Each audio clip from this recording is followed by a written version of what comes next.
Македонија вечна. Моја Македонија. Почитувани, пред да ве гушнам со љубов за Македонија, еве што вели францускиот филозоф и математичар Рене Декарт. Единствена причина зошто многумина мислат дека е тешко да се запознае Исусовото постоење, лежи во тоа што својот дух никогаш не го одвоиле од своите чувства и не го воздигнале над телесниот свет. Почитувани, воздигнувањето на духот над телесниот свет е возможно со љубов и вера и со почитување на втората најголема новозаветна заповед.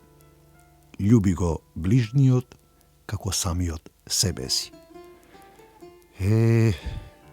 Треба да се одолее на катадневните искушенија, но жетвата од тоа семе го преполнува нашиот духовен амбар.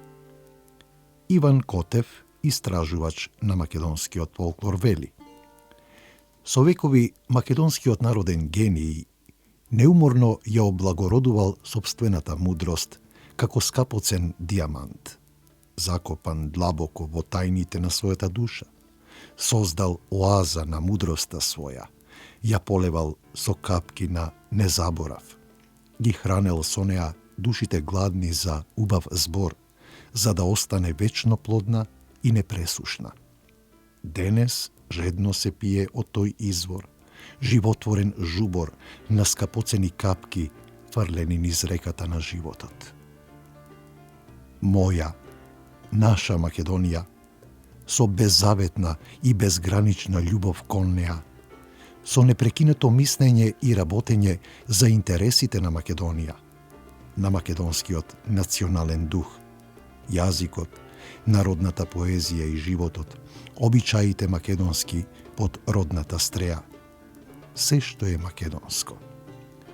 Американскиот лингвист Аврам Ноам Чомски вели: јазикот не е само зборови, тоа е култура, традиција, унифицираност на општеството.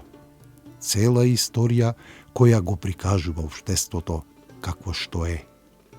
Сето тоа е отелотворено преку јазикот. Македонскиот јазик е тврдината на Македонија. Македонија вечна. Моја, наша Македонија.